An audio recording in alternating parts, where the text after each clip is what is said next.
دیکھیں fair and free جو election ہوتے ہیں ان کے لیے پہلے کیا ہماری عوام بھی تیار ہے؟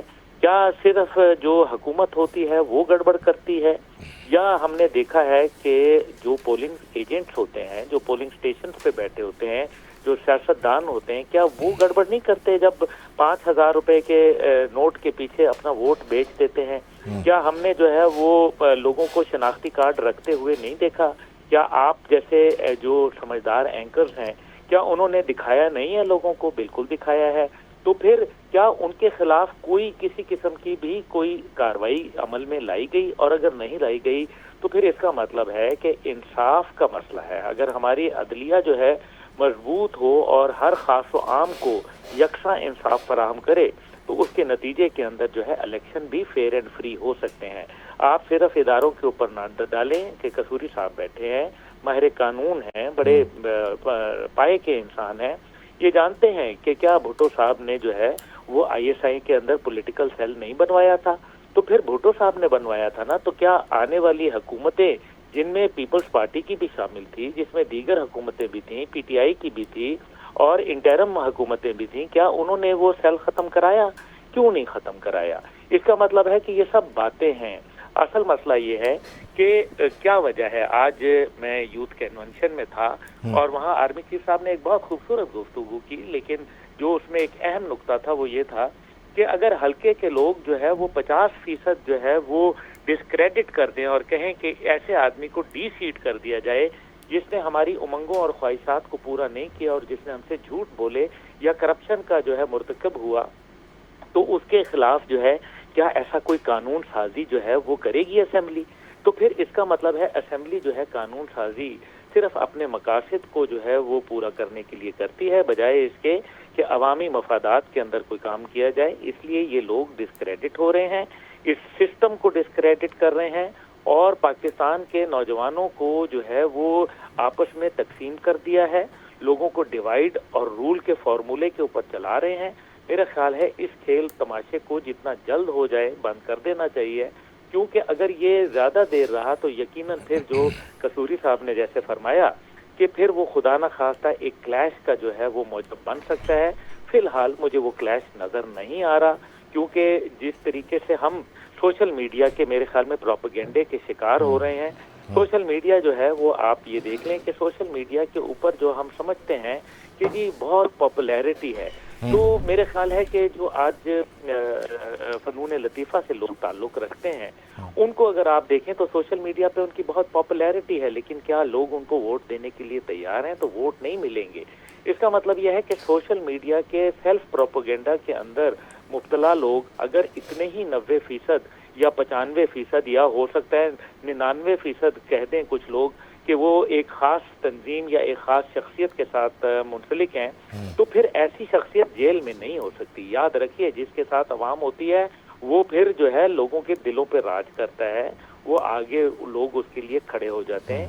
اس کا مطلب ہے کہ یہ سوشل میڈیا کے پروپیگنڈے کے جو جس کو کہتے ہیں کہ اپنے ہی پروپیگنڈے کے خود شکار ہو گئے۔ یہ میرے خیال میں وہی والی بات ہے انگریزی میں جس کو کہتے ہیں mirror mirror tell me who is the most beautiful in the world، تو شیشے تم بتاؤ کہ دنیا میں سب سے خوبصورت کون ہے۔ تو پھر یہ وہی والی بات ہے۔ میرے خیال میں عبید اللہ صاحب ہمیں اس کے اوپر غور کرنا عبداللہ صاحب چاہیے۔ اس میں ایک چیز اور ہے، آپ نے بہت ساری چیزوں کو معاملات کو سمیٹتے ہوئے آ کے سوشل میڈیا کا جو پروپیگنڈا ہے اس کے ساتھ جوڑا۔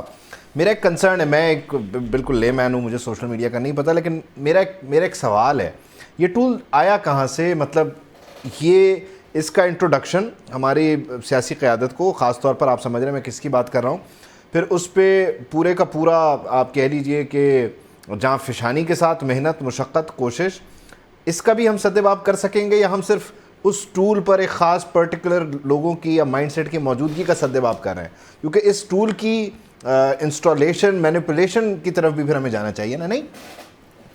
عبید اللہ صاحب بڑے ہی میرے خیال میں آپ نے خوبصورت سوال کیا ہے، لیکن اس کے اندر کیونکہ ہم جڑ پکڑے بغیر مسئلہ ختم کرنا چاہتے ہیں، ہر بار ہوتا نہیں ہے۔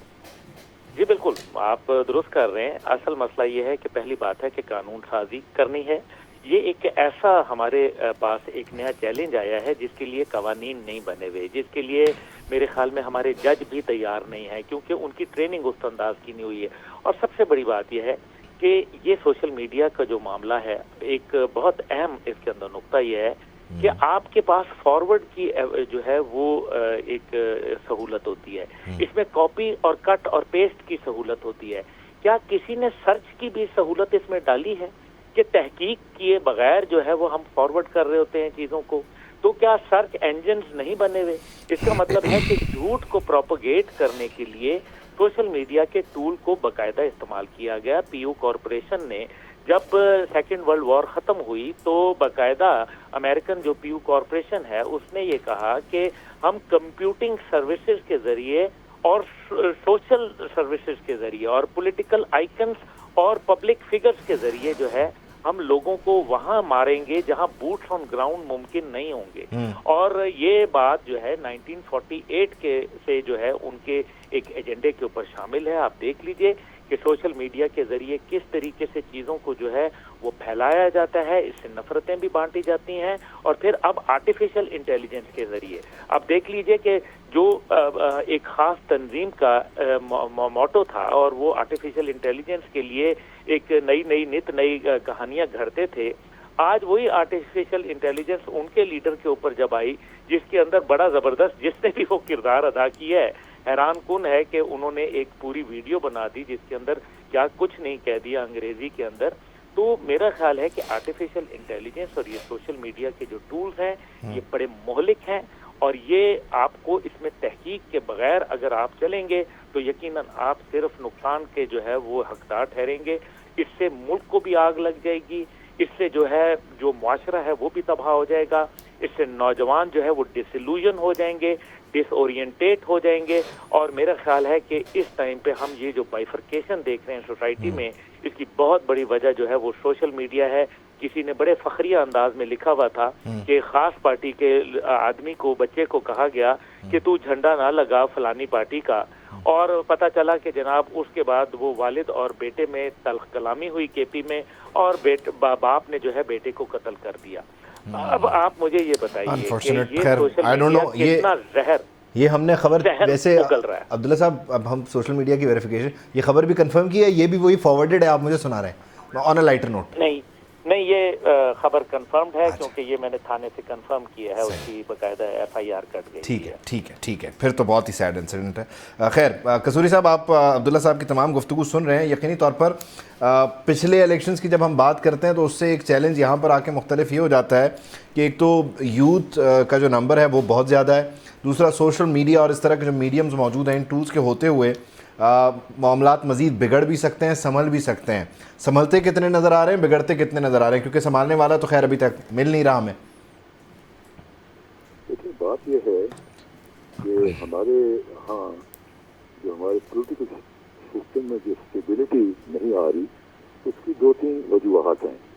ایک تو جو ہے کہ ہماری جو پارٹیز ہیں، پولیٹیکل پارٹی، وہ انسیسٹرل پارٹیز ہیں، موروثی پارٹیز ہیں. کوئی بلاول کو پروجیکٹ کر رہا ہے، کوئی مومن صلاحی کو کر رہا ہے، کوئی مریم کو کر رہا ہے، اور مولوی بھی پیچھے کر رہے، مولوی کا میں پیچھے کیوں رہ جاؤں، وہ اپنے بیٹے اسد کو کر رہا ہے. تو ایسی پارٹیز میں پڑھے لکھے لوگ کیوں جائیں گے؟ کیونکہ ان کو پتہ ہے کہ یہ پارٹیز جو ہیں یہ یہاں ماروثی سسٹم ہے. اینڈ ابو آل جب ہم پک اپ کرتے ہیں اپنے کانسٹیٹوئنسیز میں کینڈیڈیٹ، تو ہماری کانسٹیٹوئنسیز کیا ہے کہ یہ رائیوں کی کانسٹیٹوئنسی ہے، یہ جاٹوں کی ہے، یہ راؤز کی ہے، یہ کشمیریز کی ہے، یہ گجروں کی ہے.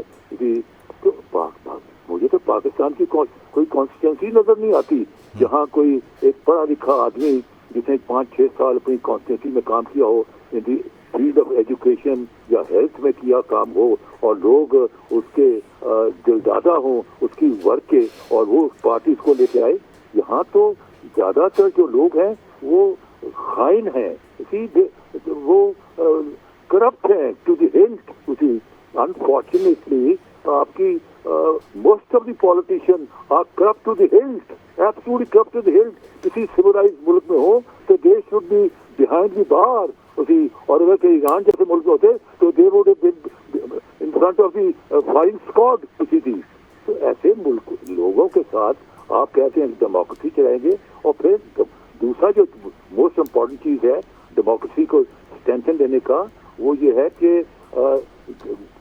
اس کو کہتے ہیں political culture. Political culture is one of the foundation of a democracy, اور وہ پولیٹیکل کلچر جو ہے وہ ہم نے ڈیولپ نہیں کیا. اور وہ پولیٹیکل کلچر کے دو ستون ہے, اپنا صبر اور برداشت. کہ جس معاشرے میں صبر اور برداشت کا فقدان ہو وہاں دنیا کے تمام سسٹم چل جاتے ہیں, ڈیموکریسی نہیں چلتی. ہمارے ہاں تو صبر اور برداشت کرنے کی چیز ہمیں نظر ہی نہیں آتی. تو چیز یہ ہے کہ یہ ہے ساری پوزیشن.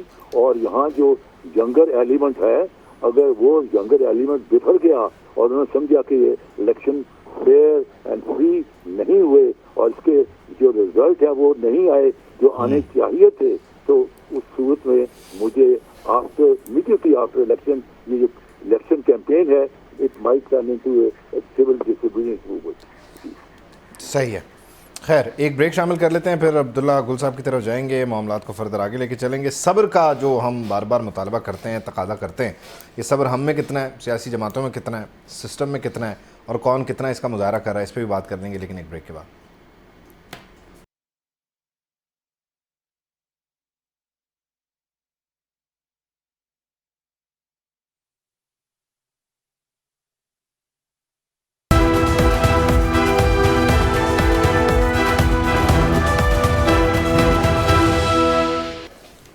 Welcome back. اور عبداللہ صاحب بریک پہ جانے سے پہلے قصوری صاحب نے صبر اور برداشت کی بات کی, تو میں چاہتا ہوں کہ آپ میں بھی صبر ہو, قصوری صاحب میں بھی ہو, قصوری صاحب چاہیں گے ہم دونوں میں ہو. اپنے لیے ہم یہ بات نہیں کرتے, اور اگر ہم اس کو ایٹ لارج لے جائیں تو ہم یہ تقاضا کرتے ہیں کہ سیاسی جماعتیں بھی صبر کا مظاہرہ کریں, عدلیہ بھی صبر کا مظاہرہ کرے, ملٹری اسٹیبلشمنٹ بھی صبر کا مظاہرہ کرے. مجموعی طور پہ یہ صبر کہیں کھوج سے گیا ہے, اور حالیہ جو واقعات ہیں اس میں تو بالکل ہمیں کہیں نظر بھی نہیں آیا کسی بھی طرف سے. یہ بھی ایک المیہ, اور آئندہ آنے والے دنوں میں یہ پتہ چلتا ہے کہ معاملات منہ در منہ ہی رہیں گے, کوئی اپنی پوزیشن سے پیچھے ہٹنے کو تیار نہیں ہے. ایسا ہی ہے, بالکل ایسا ہی ہے, کیونکہ یہاں جو سیاست ہے یہ کوئی ملک کی خدمت کے لیے تو کی نہیں جا رہی, یہ اپنے ذاتی مفادات کو پروٹیکٹ کرنے کے لیے, اپنے جو پراپرٹیز ہیں ان کو لیجٹمائز کرنے کے لیے, اور اپنی فیملی لیگیسی کو اور اپنے جو ایک ویسٹڈ انٹرسٹ ہیں ان کو پروٹیکٹ کرنے کے لیے کی جا رہی ہے. اس لیے یہاں یہ ہو رہا ہے, یہ پولیٹیکل شکار گاہیں ہیں جن کو انگریزی میں فیفڈمز کہا جاتا ہے. یہ پولیٹیکل فیفڈمز ہیں. ان لوگوں کا کام یہ ہے کہ اگر کوئی اور ہمارے علاقے میں گھس جائے گا, ہماری ٹیریٹری کے اندر ہو جائے گا, تو اس سے ہمارا جو ہے وہ یہ نقصان ہو جائے گا. اس لیے یہ نفرتوں کی بنیاد بن رہی ہے, اور یہی جو ہے وہ ہوا دے رہی ہے. اور ظاہر ہے اس کے اندر جو تھرڈ پارٹی سسٹم, آپ نے جیسے شروع میں بڑی خوبصورت بات کی تھی کہ 2 پارٹی سسٹم کے بعد اس کے بعد یہ ایک 3 پارٹی سسٹم جو ہے, لیکن 3 پارٹی سسٹم کا مسئلہ یہ ہے کہ پارٹیز جو ہیں وہ کیا چاہتی ہیں, عوام کا فائدہ چاہتی ہیں. دیکھیں اس ٹائم پہ ہمارے سامنے جو چائنا کا ماڈل ہے وہ بڑا خوبصورت ماڈل ہے, اس میں ترقی بھی ہے, اس میں ہر ایک منٹ کے اندر ایک آدمی جو ہے پاورٹی ایلیویشن لائنز کو کراس کر رہا ہے اور وہ بہتری کی طرف جا رہے ہیں. 98.6 ملین پیپل ہیں جو کہ ان کے صرف پارٹی کے جو عہدے داران ہیں. اس کا مطلب ہے کہ ایک سسٹم ہمارے پاس ایسا ہے جو دنیا میں فی الحال سکسیس سٹوری کے طور پر جانا جا سکتا ہے. اس ٹائم پہ ہماری عدلیہ کا 140واں نمبر آ چکا ہے, اور ایک بنیاد جو کہ کسی معاشرے کے اندر ڈویژن کی بات بنتی ہے وہ اسی لیے بنتی ہے کہ جب عدالت جو ہے وہ عام آدمی کو وہ انصاف, وہ سہولت نہیں فراہم کرتی. یہاں جو امیر ہے وہ امیر تر اور غریب غریب تر ہو رہا ہے. جو ابھی حالیہ رپورٹ آئی ہے اس کے مطابق 9.5 کروڑ لوگ جو ہے سطح غربت سے نیچے رہ رہے ہیں, یعنی کہ ان کے پاس 2 وقت کی روٹی نہیں ہے. جو آپ کا اس ٹائم پہ پر کیپٹا انکم ہے وہ گراوٹ کا شکار ہو گیا. جو آپ نے قرضے لیے ہیں وہ $128 بلین ہیں, اور آپ کے پاس جو ہے وہ ڈیٹ سروسنگ کے لیے پیسہ نہیں ہے. پھر دوسری بات یہ ہے کہ سب سے بڑی بات جو میرے خیال میں سب سے بڑا نقصان یہ ہے کہ نوجوان جو ہے اس کو مایوس کر دیا گیا ہے, اس کو اسٹیٹ کی طرف بھڑکا دیا گیا ہے, اس کو بجائے محنت کے اس کو جو ہے پولیٹیکل پارٹیز کا ورکر بنا دیا گیا. ہم ایسے کیسے بھول سکتے ہیں کہ 1128 لوگوں کو باقاعدہ کے پی گورنمنٹ جو ہے 25,000 روپیہ فی کس جو ہے وہ ادا کر رہی تھی، اور 830 ملین جو ہے وہ ان کے اوپر خرچ کر دیے گئے سوشل میڈیا جو ہے وہ کیمپین کے لیے اور اپنی پارٹی کو پروٹیکٹ کرنے کے لیے. یہ ہاربل فگرز ہیں، اور ان کا جب تک کہ عدالت کے اندر معاملات نہیں چلیں گے. دیکھیں نا، عدالت میں راتوں رات تو عدالتیں کھل رہی ہیں، ہم دیکھ رہے ہیں، اور سیاستدانوں کے لیے کھل رہی ہیں. کیا وہ اس بیچارے محمد دین کے لیے کھلی جس کے بیٹے کو جو ہے وہ 4 ٹکڑے کر کے اس کے سامنے ڈال دیا گیا؟ تو اس کے لیے تو نہیں کھلی. کیا اس خاتون جس کی بے آبرو کی گئی اور اس کو جب وہ کے پی ہائی کورٹ کے اندر گئی تو اس کو کہا گیا کہ جناب یہ ابھی چھٹی کا دن ہے کل، تو آپ ایسا کریں، سیٹرڈے کو اس کو بولا گیا کہ کل چھٹی کا دن ہے اور آپ پرسوں جو ہے وہ آئیں. تو یہ میرے خیال میں کچھ چبھتے ہوئے سوالات ہیں. یہاں نکتہ چینی مقصد نہیں ہے، لیکن وہ باتیں ہیں جو عوام کے دلوں کے اندر جو ہے وہ ایک ناسور بنتی جا رہی ہیں، اور اسی بنیاد کے اوپر جو پولیٹیکل پارٹیز ہیں وہ ایکسپلائٹ کر رہی ہیں، وہ اس سارے سسٹم کو جیپرڈائز کرنا چاہتی ہیں. اور لگ یہ رہا ہے کہ اگر اسی طریقے سے ان لوگوں نے اپنے جو معاملات کرنا شروع کیے اور صرف نفرتیں پیدا کر رہے ہیں. ایک طرف تو بلاول صاحب یہ بتا رہے ہیں کہ میں نفرت کی سیاست کو نہیں کرتا، لیکن کون سا دن ہے جو انہوں نے اپنے مخالفین کے اوپر آوازیں نہیں کسیں؟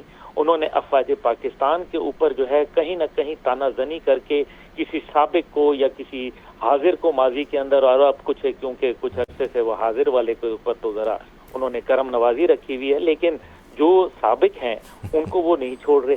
لیکن اصل بات یہ ہے کہ اگر میرے میں اتنی صلاحیت ہو تو میں دلیل پہ بات کروں بجائے گالی دینے کے. میں اپنے کوالٹیز کو بتاؤں کہ میں نے 15 سال کے اندر کیا کر دیا. کیا وہ یہ کہہ سکتے ہیں کہ میں اسلام آباد کو کراچی بنا دوں گا؟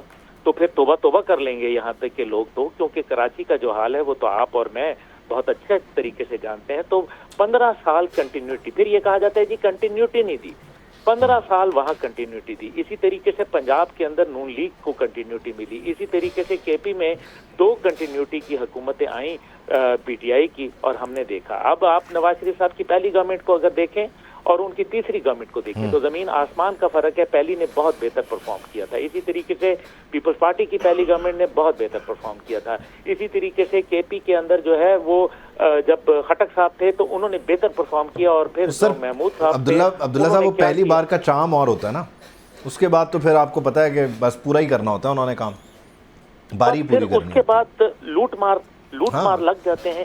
اس کا مطلب ہے کہ پاکستان غریب ملک نہیں ہے. پاکستان کے اوپر آج آرمی چیف وہاں جوانوں سے خطاب کرتے ہوئے فرما رہے تھے کہ $6 ٹریلین کے اس ٹائم پہ ذخائر تقریباً بلوچستان کے اندر ہیں، اور $4 ٹریلین کے ذخائر جو ہیں وہ صرف سندھ کے اندر ہیں. تو یہ $10,000 بلین بنتا ہے، اور پاکستان کا قرضہ ہے $128 بلین. لیکن اس کا مطلب ہے کہ وہ کیوں نہیں کیا جا رہا؟ اس لیے کیونکہ ہمارے پاس وہ وسائل نہیں ہیں، اور ہمارے لوگ پہلے کٹ مانگتے ہیں کیونکہ ان کو پتہ ہے کہ پتہ نہیں آگے ان کا کٹ لگے یا نہ لگے. اس لیے وہ کہتے ہیں کہ پہلے ہی 2 سال 3 سال میں جو مارنا ہے ہاتھ مار لو. کیا عبید اللہ صدیقی صاحب، آپ ماشاءاللہ جانتے ہیں جس ملک کے اندر سینٹ کے ٹکٹ کے اوپر باقاعدہ کھلے عام نیشنل ٹیلی ویژن پہ بیٹھ کے فخریہ پیشکش ہو کہ جناب 84 کروڑ روپے کا میں نے سینٹ کا ٹکٹ خریدا ہے، 65 کروڑ روپے کا سینٹ کا ٹکٹ خریدا ہے، 30 کروڑ روپے لگا کے میں MNA بن رہا ہوں، تو آپ کا کیا خیال ہے کہ وہ پیسے کہاں سے برآمد ہو رہے ہیں؟ وہ ایک، میں ابھی نام نہیں لینا چاہتا لیکن سب کو پتا ہے، ایک سندھ کے منسٹر صاحب تھے، 5 ارب روپیہ ان کے باتھ روم سے برآمد ہو گیا. ہمارے تو باتھ روم سے پرانی جو ٹوتھ پیسٹ کی جو ٹیوبیں ہیں وہی پتہ چلتی ہیں کہ وہ بھی خالی نکلتی ہیں. 5 ارب روپیہ باتھ روم سے برآمد ہو گیا. مطلب خدا کا خوف کرنے ہے تو پریشان. غریب ملک نہیں ہے. مجھے کسی غریب نہیں. صاحب نے میں عبداللہ صاحب، میں آپ کی ایک بات میرے ذہن پہ رہ گئی. میں ذرا چاہ رہا ہوں کہ میں قصوری صاحب کو بھی اسپیچ انگیج کر لوں اس میں، اور میں کوشش بھی یہ کر رہا ہوں کہ بڑا ایکولی ڈیوائڈ کر کے لے کے چلوں. قصوری صاحب، آپ عبداللہ صاحب کو سن رہے ہیں. اس میں ایک بات انہوں نے کی کہ جو نوجوان ہے اس کو ڈسٹریکٹ کیا گیا یا اس کو ڈسٹنٹ کیا گیا، اور پھر وہ ایک خاص تنظیم یا مائنڈ سیٹ کے ساتھ چلتا گیا. آپ کو نہیں لگتا کہ یہ معاملہ مائنڈ سیٹ اور موڈ کا اس نوجوان کا نہیں ہے، بلکہ سسٹم کا ہے. سسٹم میں سب آ جاتے ہیں, میں آپ جو صحافی ہیں, بیوروکریٹس ہیں, عدلیہ ہے, دیگر تمام لوگ ہیں. ان کا موڈ ہے تو آج جو برا ہو رہا ہے وہ برا نظر نہیں آئے گا. موڈ چینج ہو گیا تو جو اچھا تھا اس میں سے بھی برائی ڈھونڈ لی جائے گی. تو کیوں نہ ہم آئین پاکستان کو جو ہے وہ سب سے اوپر لے جائیں, قواعد و ضوابط ضابطوں کو اوپر لے جائیں, اور ہم بولیں اس کے تحت ہم نے چلنا ہے, موڈ کا خاتمہ ہی کر دیں ونس فار آل. کیونکہ موڈ آج کسی سے اچھا ہے کل برا ہو جائے گا. اس طرف ہم جا ہی نہیں رہے. دیکھیے بات یہ ہے کہ ہمارے ہاں جو سسٹم ہے it has utterly failed. System fail ہو گیا, کلیپس کر گیا. کیونکہ بیوروکریسی جو ہے آپ کی سویلین بیوروکریسی وہ کلیپس کر گئی ہے. آپ کی پارلیمنٹ وہ کلیپس کر گئی ہے. آپ کی جوڈیشری وہ کلیپس کر گئی ہے. تو یہ 3 پلرز ہیں کیونکہ ہمارے ہاں ٹرائیکاٹمی آف پاور ہے. ٹرائیکاٹمی آف پاور کا مطلب یہ ہے کہ ریاست کی جو حاکمیت ہے وہ 3 ان شعبوں میں منقسم ہے. تو یہ تینوں شعبے جو ہیں یہ پرفارم نہیں کر پا رہے لوگوں کی امیدوں کے مطابق اور لوگوں کی جستجو کے مطابق. تو یہ کلیپس. پوری کی پوری ریاست ایک ستون پر کھڑی ہوئی ہے اور اس ستون کا نام ہے افواج پاکستان. اس کے اوپر وہ ساری اس وقت ذمہ داریاں ہیں, اس سیکیورٹی کی, انٹرنل سیکیورٹی کی بھی, ایکسٹرنل سیکیورٹی کی, نیشنل انڈیپینڈنس کے دفاع کی بھی. یہ تمام ذمہ داریاں اس پر ہیں اور اس کے اوپر جو ہے ایک پلانڈ ایک ایفرٹ چل رہا ہے کہ اس کا جو تقدس ہے, اس کی جو پاپولیرٹی ہے, اس کی جو عوام کے ساتھ رشتہ ہے, اس میں خلیج ڈالی جائے, جس کو کہتے ہیں ہائیبرڈ وار اینڈ اپنا 5th جنریشن وار. اور یہ اجے دیوال جو کہ اپنا ہیڈ ہے را کا, اس کا یہ کانسیپٹ ہے, اٹ از ہز ڈاکٹرن کہ اب جو وارز ہیں وہ توپ اور تفنگ کے بارڈرز پر نہیں ہوگی بلکہ ذہنوں میں ہوگی. اور ذہنوں میں اتنا انتشار پیدا کر دیا جائے گے, اتنے شبہات پیدا کر دیے جائیں گے ملک کی صالحیت کے بارے, ملک کی اکانومی کے بارے, ملک کے افواج کے بارے میں, کہ وہ ان میں اپنے پیروں پر کھڑا ہونے کی وہ فقط ہی ختم ہو جائے گی. وہ ولزہ اور وہ ترنگ جو امنگ جو قوموں میں ہوتی ہے اس کا ڈمنش کر جائے گی. تو یہ سارا یہاں سلسلہ چل رہا ہے. آپ دعا کریں کہ اللہ تعالیٰ پاکستان کو اپنی حفاظت میں رکھے, کیونکہ پاکستان جو ہے یہ مسلمانان ہند کی 200 سال پر محیط قربانیوں کا نام پاکستان ہے. Starting from battle of Plassey of 1757 سے لے کے 47 تک اس کی جو مسلمانان ہند نے قربانیاں دی ہیں اس کا نام پاکستان ہے. یہ پاکستان جو ہے یہ اللہ کا تحفہ ہے اور اس کے بنانے میں ایک ہیٹرک ہے, ایک ریلیجس ہیٹرک ہے. ہیٹرک کرکٹ میں کہتے ہیں 3 بالوں کو 3 وکٹیں, اور یہ یہاں کیا ریلیجس ہیٹرک ہے کہ اللہ تعالیٰ نے دن چنا تو اپنا جمعہ چنا, ایسی مہینہ نہیں بے شک رمضان چنا. پاکستان کا وجود میں آنا یقینی طور پر اٹ سیلف ایک بڑا کیلکولیٹڈ موو معلوم ہوتا ہے, اور اس میں عقل والوں کے لیے یقینی طور پر نشانی ہے. لیکن اللہ کرے کہ ہمارے پاس عقل ہو اور ہم ان نشانیوں کو سمجھیں اور اس ملک کو صحیح سمت لے کر بھی چلے جائیں. ہم صرف پاکستان کے بننے کے معاملے پہ کب تک جو ہے وہ بات کرتے رہیں گے کہ یہ اس طرح سے بننا معجزہ ہے, اس کا چلنا معجزہ ہے. اس معجزے میں ہمارا کیا کردار ہے, خدا کرے ہمیں بھی سمجھ آئے. خیر, آپ سے کل ملیں گے. اللہ حافظ.